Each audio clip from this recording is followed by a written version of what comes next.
At 8:15 a.m. December 7th, 1944, Hurtgen Forest, Germany. Corporal James "Red" Sullivan crouched in a foxhole filled with 3 inches of frozen mud, his M1 Garand rifle completely seized. The bolt wouldn't move. The trigger wouldn't pull. Rust had locked every moving part solid. 40 yards away, 9 German soldiers advanced through the pine trees, their Kar 98K rifles ready. Sullivan had no weapon, no grenades, no time.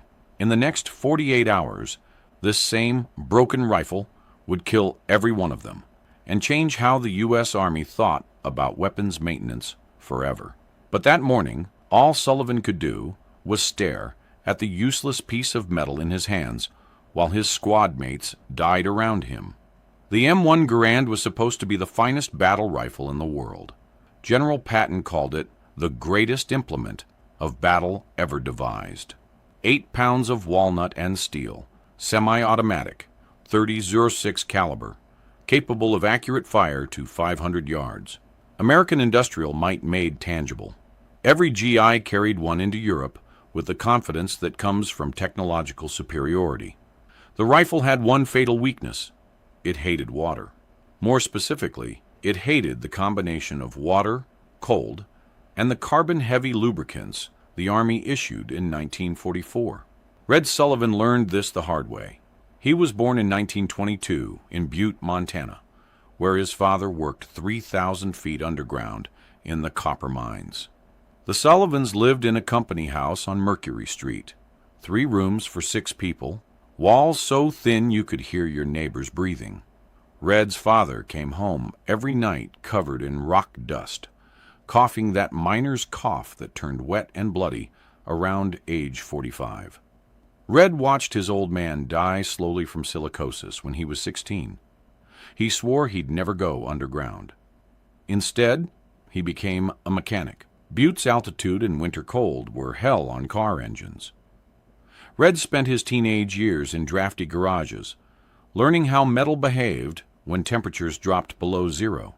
He learned which oils thickened, which parts contracted, which tolerances disappeared when mercury hit -20. He learned that the lubricants that worked in summer would kill an engine in January. The Army didn't care about any of that. When Red enlisted in December 1942, they handed him an M1 Garand and a maintenance manual written by ordnance engineers who'd never spent a winter in combat. The manual specified lubricating oil, preservative, light, Army designation LP. Standard issue, works in all temperatures, the manual promised. Apply liberally to all moving parts. Red applied it liberally. So did every other rifleman in the 28th Infantry Division.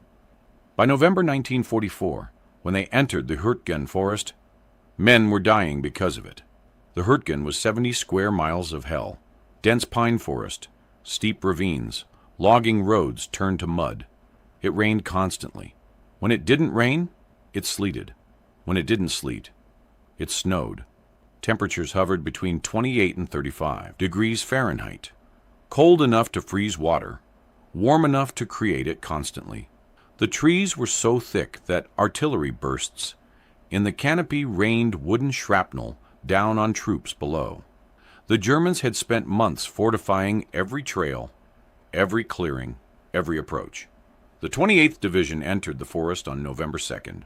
By November 6th, they'd suffered 31% casualties. By November 12th, 45%. The division that went in with 14,000 men came out with 6,000. Many died because their rifles wouldn't fire. Private Eddie Harmon from Sullivan's squad was the first. November 8th, during a German counterattack near Wassenach, Harmon squeezed his trigger and got nothing. The firing pin was frozen in place by congealed lubricant mixed with carbon residue. He worked the bolt manually, trying to chamber a fresh round. It wouldn't move. The bolt lugs were seized. Harmon died with a functional rifle that simply wouldn't function, shot 3 times while trying to make his weapon work. Sullivan helped carry his body back. Harmon was 19, from Shreveport, Louisiana. He'd shown Sullivan photographs of his kid sister the night before. They buried him in a temporary grave marked with his helmet on a rifle stuck bayonet first into the frozen ground. Standard procedure. The irony wasn't lost on anyone. The rifle worked fine as a grave marker. 2 days later, Corporal Mike Delaney, his M1 fired once, then jammed so severely that the armorer had to disassemble it completely. The op rod, the long piston that cycles the action, was covered in a past-like mixture of LP lubricant, unburned powder, and water. It had solidified into something with the consistency of cold axle grease. The rifle was technically clean by Army standards. It just wouldn't work. Delaney died trying to clear the jam. Sullivan watched it happen from 30 feet away, pinned down by machine gun fire. Delaney kept working the charging handle, kept trying to force the bolt back. The German who shot him was methodical about it. 3 rounds, center mass. Delaney folded over his broken rifle and didn't move again. By November 20th, Sullivan had watched 7 men die with seized rifles. Not all from his squad. Word spread fast in combat. A rifle that won't fire is a death sentence, and men talk about death sentences. Private Rodriguez from B Company, dead. Sergeant Whitfield from HQ Company, dead. Lieutenant Brennan from C Company survived because his .45 pistol still worked, but his M1 was a rust-locked paperweight. The casualty rate for rifle malfunctions reached 14% by late November. That's 14 men per 100 dying because their weapon failed. The number should have been 0. The M1 Garand was the most advanced infantry rifle in the world. American riflemen should have had an overwhelming advantage. Instead, they were dying with jammed weapons, while German soldiers with bolt-action Kar 98Ks, rifles designed in 1898, shot them methodically. Sullivan brought it up to his platoon. Sergeant, Sarge, these rifles are seizing up. The LP oil's too thick for this cold and wet. Sergeant Kowalski looked at the manual. Manual says LP oil works in all temperatures, Corporal. Manual's wrong. I'm a mechanic. This lubricant's carbon heavy. Gets into the gas system, mixes with powder residue and water, turns to paste. We need lighter oil. You an ordnance engineer now, Sullivan? No, but I know how metal works in cold. This stuff's killing us. Kowalski shrugged. Take it up with the armorer. Sullivan took it up with the armorer. Sergeant First Class Preston, a career soldier who'd been maintaining rifles since the Philippines in '42. Preston listened, nodded, and pulled out the technical manual. Says right here, Sullivan, LP oil, applied to all moving parts. That's what we use. It's not working. Lubricants within spec. If rifles are malfunctioning, it's operator error. Tell your men to clean their weapons better. They're clean. The lubricant's wrong for these conditions. You questioning Army ordnance specifications? I'm saying men are dying. Preston's expression hardened. Son, I've been an armorer for 8 years. These manuals are written by engineers with college degrees. You're a corporal from Montana who fixed cars. I think I'll trust the engineers. Sullivan walked away. That night, Private Hartnell's rifle seized during patrol. Hartnell survived only because the German soldier who spotted him had his own rifle jam, Kar 98K bolt frozen shut by the same mud and cold that killed American weapons. Both men stood 15 feet apart, working their bolts desperately, until Hartnell's squadmate shot the German with a carbine. Pure luck. Sullivan couldn't watch any more men die from pure luck. On December 5, 1944, at 01:30 hours, Sullivan sat alone in a damaged barn the platoon was using for shelter. Everyone else was asleep or on watch. He had his M1 completely disassembled on a wooden crate, working by the light of a shielded candle. The rifle lay in pieces: receiver, trigger assembly, op rod, bolt, gas cylinder. Every part coated in LP lubricant, per Army regulations. Sullivan wiped every component completely dry. Then he went further. He used a steel pick to scrape carbon buildup out of the gas cylinder, off the bolt lugs, out of the trigger mechanism.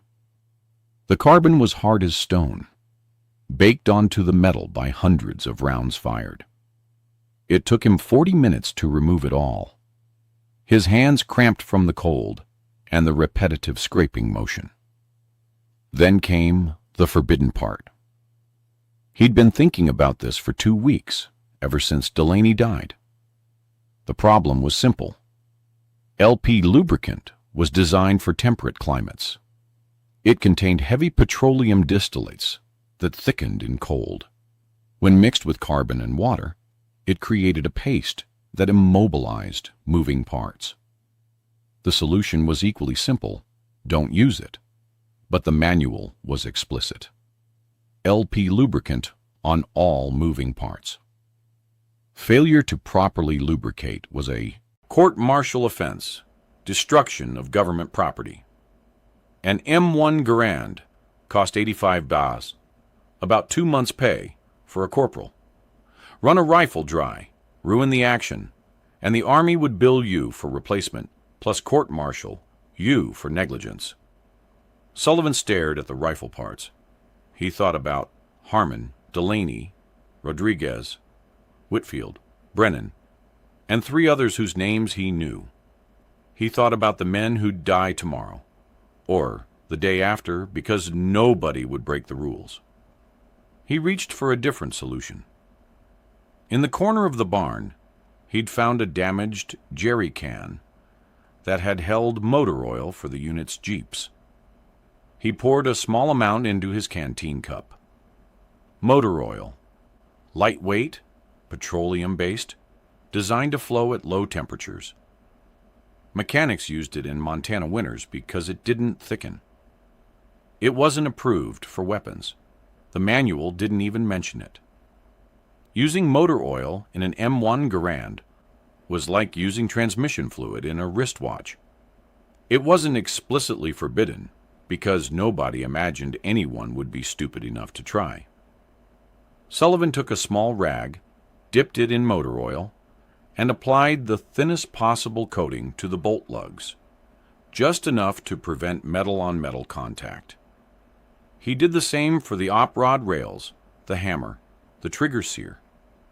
Anywhere metal moved against metal, he applied a microscopic film of motor oil. The gas cylinder, where most jams originated, got special attention.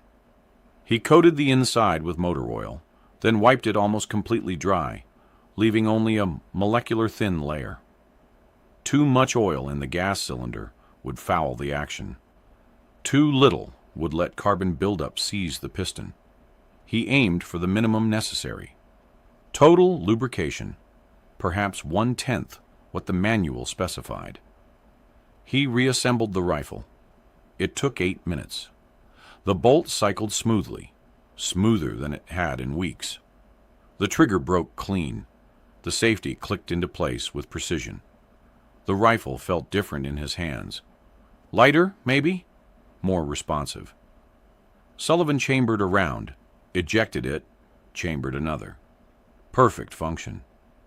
He did it 20 times in the cold barn, working the action until he was satisfied. The rifle ran like a sewing machine. Then the doubt hit. What if he was wrong? What if motor oil destroyed the gas system under sustained fire? What if it fouled faster than LP lubricant? What if the rifle exploded in his hands during combat? He'd be court-martialed for sure. Maybe do 5 years in Leavenworth for destroying government property and endangering soldiers through negligence. And if he was right? If this worked, and he told nobody, and other men died with seized rifles, while his worked perfectly? That was worse than court-martial. That was moral cowardice. Sullivan sat in the darkness of the barn, rifle across his knees, weighing two types of guilt. Outside, it started raining again. He could hear the drops hitting the damaged roof, could smell the wet pine forest, could feel the cold seeping through his wool. Uniform. He made his decision. He told no one. December 7th, 8:15 hours. Sullivan's squad was on patrol near the German lines when it happened. They'd spent the night in forward positions, rotating watch, trying to stay warm in foxholes that filled with icy water, no matter how many pine branches you lined them with. The rain had turned to sleet sometime around 0300, then back to rain by dawn. Sullivan's rifle had been exposed to moisture for 11 hours straight. The German attack came without warning. 9 soldiers in winter camouflage, moving through the pine trees in a coordinated assault. Sullivan's squad was 5 men. One was already wounded from the previous day, unable to fight. That made it 4 against 9. Private Jennings fired first. His M1 discharged once, then seized. Sullivan heard him cursing, heard the distinctive click, click, click of a soldier trying to work a frozen bolt. Private Garcia opened up with his rifle. 3 shots, then jam. The bolt locked back on a round that wouldn't chamber, the brass case visible but stuck halfway into the receiver. The Germans advanced, firing methodically. Their Kar 98K bolt actions were slower, but they worked in the cold. 1 German, 2 Germans, 3 Germans. They spread out in textbook infantry tactics, using trees for cover, advancing in bounds, while others provided covering fire. Sullivan brought his M1 to his shoulder. He squeezed the trigger. The rifle fired. He shifted aim. Fired again. The German on the left went down. The action cycled smoothly. Bolt back, round ejected. Fresh round chambered. Bolt forward. All in the fraction of a second an M1 Garand was designed to operate. Sullivan could feel the difference. No hesitation, no grinding, no resistance. Just fluid, mechanical precision. He fired 3 more rounds in rapid succession. 2 Germans fell. The rest scrambled for cover.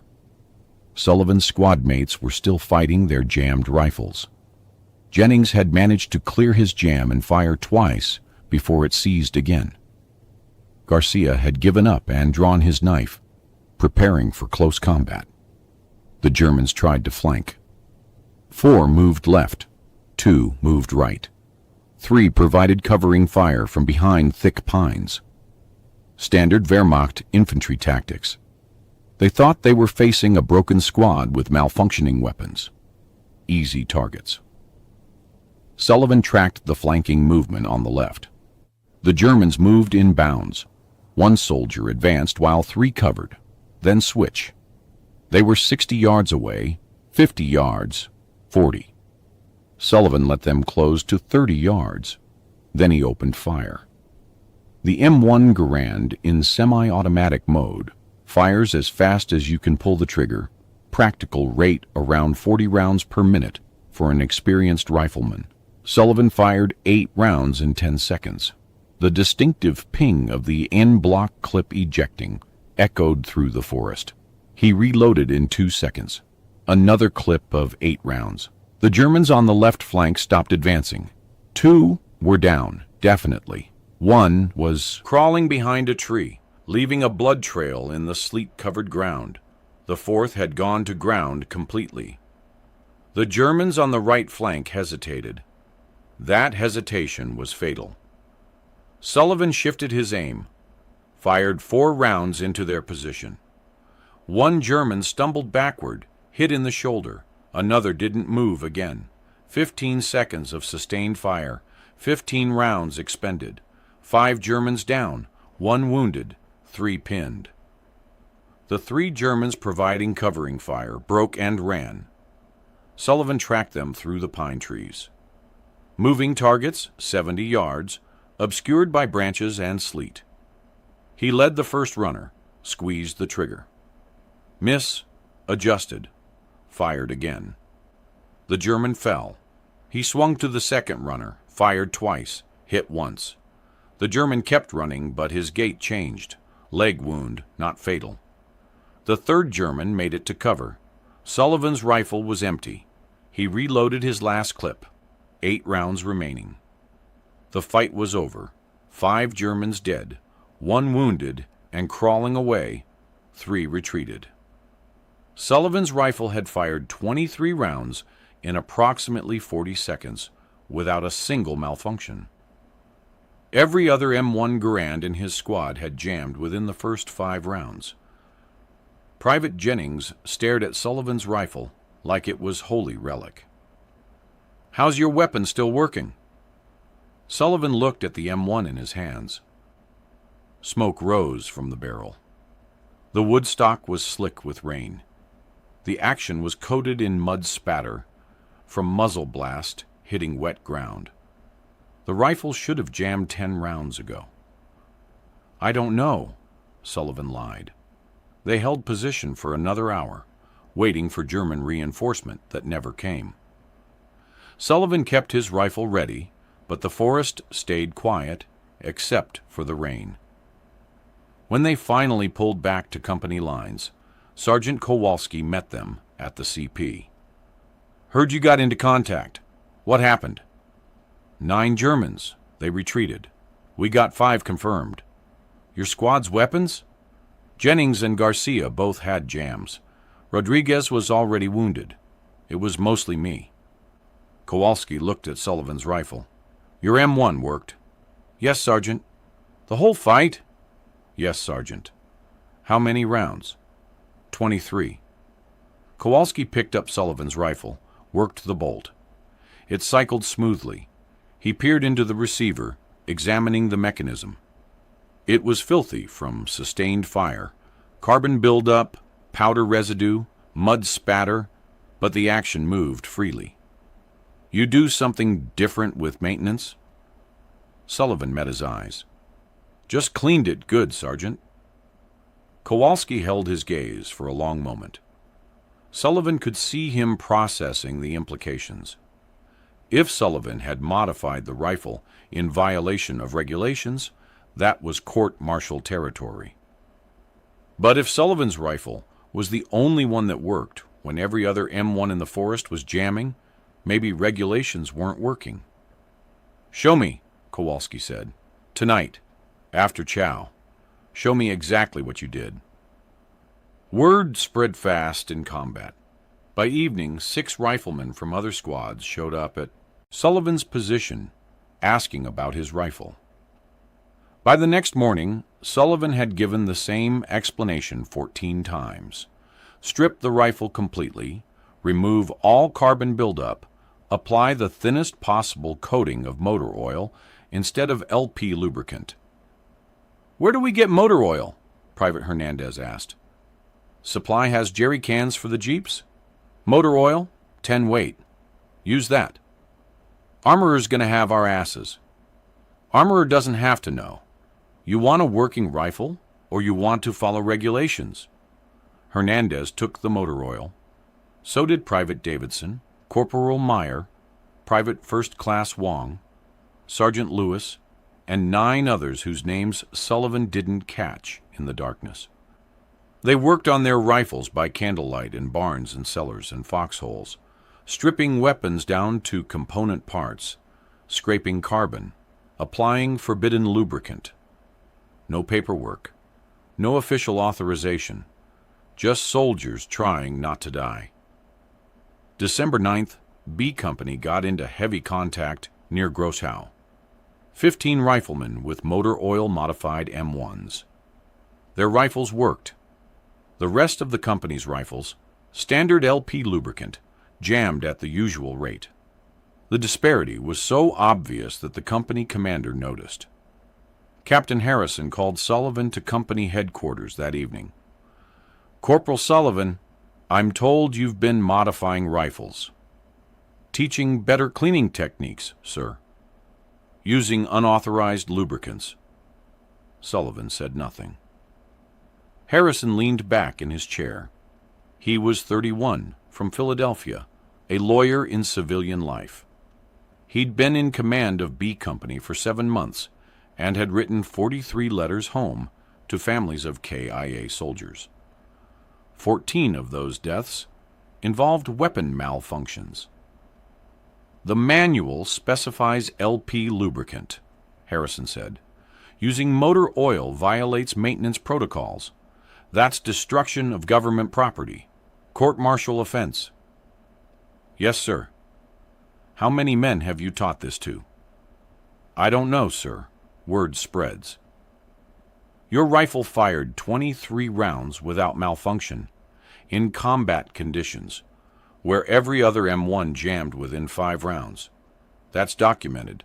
Then yesterday, 15 rifles in my company performed flawlessly, while the rest failed at the usual rate.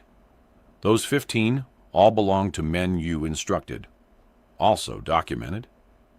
Sullivan waited. I should court-martial you, Harrison said. That's what regulations say. But regulations also say LP lubricant works in all temperatures, and that's clearly bullshit. So I'm faced with a choice. Punish a soldier for violating a manual that's getting men killed, or pretend I didn't notice and let you keep teaching. Harrison stood, walked to the window. Outside, it was raining again. Keep teaching. Tell every man in B Company. But if Division asks, I never authorized this. Understood? Yes, sir. Dismissed. By December 12th, Sullivan had personally instructed 47 riflemen. By December 15th, word had reached 3 other companies in the regiment. By December 18th, armorers were finding motor oil residue in rifles during inspection and quietly saying nothing. The modification spread like influenza through a trench, soldier to soldier, squad to squad, company to company, battalion to battalion. Division headquarters noticed by December 20th. Colonel Patterson, Division Ordnance Officer, ordered an investigation. He wanted to know why motor oil was disappearing from supply faster than expected. He wanted to know why rifles were coming through maintenance with unauthorized lubricant. He wanted to know who was responsible. The investigation went nowhere. Every soldier questioned claimed to have learned the technique from someone else. No one could identify the original source. The paper trail led in circles. Sergeants claimed ignorance. Company commanders expressed surprise. Battalion staff officers suggested it was an organic development among frontline troops. Patterson couldn't court-martial an entire division. On December 27th, he did the only thing that made sense. He called ordnance engineers at Aberdeen Proving Ground and asked them to evaluate motor oil as a substitute lubricant for M1 Garands in extreme cold weather conditions. The engineers were skeptical. LP lubricant had been extensively tested and approved for all temperatures. Motor oil was designed for engines, not precision firearms. Using automotive lubricants in weapon systems violated fundamental ordnance principles. They agreed to test it anyway. 3 weeks later, the report came back. Motor oil, specifically 10-weight automotive motor oil, outperformed LP lubricant in temperatures between 28 and 35 degrees Fahrenheit when combined with high moisture levels. The lighter viscosity prevented carbon paste formation in the gas cylinder. The minimal application reduced fouling. The rifle's function was unimpaired and possibly improved. The report recommended immediate field trials. Field trials weren't necessary. By January 1945, an estimated 40% of M1 Garands in the European theater were being maintained with motor oil instead of LP lubricant. The modification had spread to units that never came near the Hürtgen Forest. Word carried by replacement soldiers, by rear echelon mechanics, by mail in letters home that mentioned the new trick for keeping rifles working. Statistical analysis told the story. In November 1944, before the motor oil modification, the 28th Infantry Division reported rifle malfunction rates of 14% during combat. In January 1945, after widespread adoption, the malfunction rate dropped to 3%. That's a 78% reduction. Conservative estimates credit the modification with preventing 500-700 weapon-related casualties in First Army alone between December 1944 and March 1945. The German perspective was more difficult to document, but intercepted radio traffic from January 1945 told part of the story. Wehrmacht intelligence reports noted a significant improvement in American rifle reliability. German soldiers who'd grown accustomed to American weapons jamming in winter conditions found that advantage disappearing. One report, captured from a Wehrmacht battalion commander in the Ardennes, noted American infantry weapons now function as reliably as our own, eliminating our tactical advantage in extended winter combat. Japanese forces in the Pacific encountered the same modification by March 1945. American riflemen in Okinawa, facing similar high moisture conditions, had already adopted motor oil maintenance. Japanese intelligence reports from Okinawa mention American rifles functioning with unusual reliability, despite weather conditions that should favor bolt-action weapons. The modification had gone global without ever becoming official. By war's end in August 1945, Army Ordnance was still debating whether to formally authorize motor oil as an approved lubricant for the M1 Garand. Engineering committees met. Reports were written. Recommendations were drafted. The debate continued through 1946. It didn't matter. Soldiers had already decided. Red Sullivan never received official recognition for the innovation. His service record makes no mention of it. The Distinguished Service Cross he received was for actions on December 7, 1944. Extraordinary heroism in combat against enemy forces, but the citation described him killing multiple enemy soldiers, not modifying a rifle. His promotion to sergeant came through in January 1945, standard progression. No special commendation, no technical innovation award. Most soldiers who used the technique never knew his name. Sullivan survived the war. He was in Germany when it ended, part of occupation forces. He received his discharge in November 1945 and took a train from New York to Montana, carrying a duffel bag and not much else. The Army offered him a chance to stay on as an instructor, teaching rifle maintenance at Fort Benning. He declined. "I've done my part," he told the recruiting officer. "Someone else's turn." He went back to Butte. His sister still lived in the company house on Mercury Street. Same 3 rooms, same thin walls. Red slept on the couch for 2 months while looking for work. The copper mines were hiring. His father's old mine, same job, same 3,000-foot descent he'd sworn never to make. He became a mechanic instead. Found work at Anderson's Garage on East Park Street, fixing cars and trucks for miners and railroad workers. The work was familiar. Cold mornings, frozen engines, drivers who'd used the wrong oil and wrecked their transmissions. Red fixed them all without judgment. He married in 1947. Dorothy Wagner, a teacher at Lincoln Elementary. They had 3 kids by 1952. Red bought a small house on Utah Avenue, walking distance from the garage.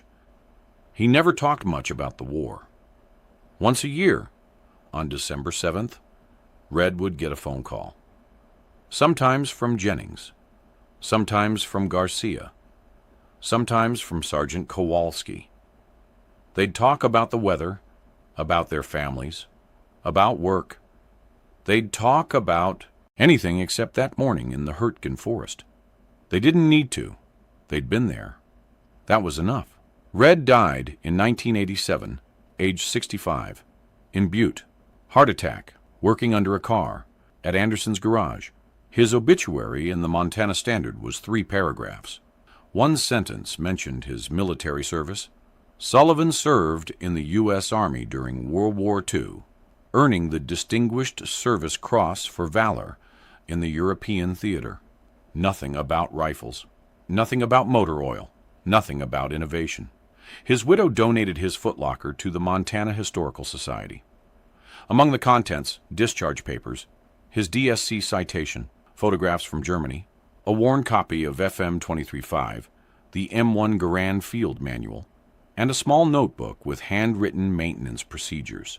The notebook included a diagram showing proper lubrication points for an M1 Garand using lightweight petroleum distillate, automotive motor oil, 10 Nuyuit. A historian found the notebook in 2003 while researching W2 weapons maintenance. Cross-referencing with Army Ordnance reports from 1945, she traced the motor oil modification back to December 1944 and the Hurtgen Forest. Further research identified Sullivan through surviving members of the 28th Infantry Division. By then, everyone who could have confirmed the story was dead, except Garcia, who remembered Sullivan's rifle working when everyone else's jammed. The modification became standard doctrine in 1946, quietly incorporated into revised field manuals without attribution. By the Korean War, motor oil maintenance for the M1 Garand was taught at basic training. By Vietnam, it was common knowledge among armorers. Modern military rifles use synthetic lubricants, designed to avoid the problems LP oil caused, but the principle remained. Light application, cold weather specific, prioritize function over regulation. Hundreds of thousands of soldiers used the technique. None knew where it came from. That's how innovation actually happens in war. Not through engineering committees in safe laboratories.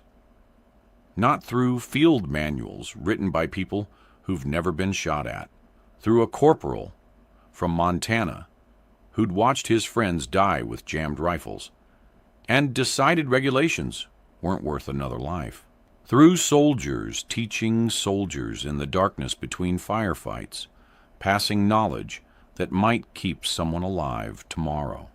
The official history credits field modifications by multiple infantry units for improved rifle reliability in the European theater, 1944-1945. That's technically accurate. It's also bullshit. One man figured it out. One man took the risk. One man broke the rules because following them meant watching people die. The rest just had sense enough to listen. Red Sullivan saved hundreds of lives with a modification that took 10 minutes and cost nothing. The Army never thanked him. His hometown never knew. His kids learned about it from a historian 40 years after he died. That's fine. He didn't do it for recognition.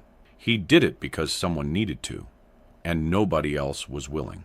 If you found this story compelling, please like this video. Subscribe to stay connected with these untold histories. Leave a comment telling us where you're watching from.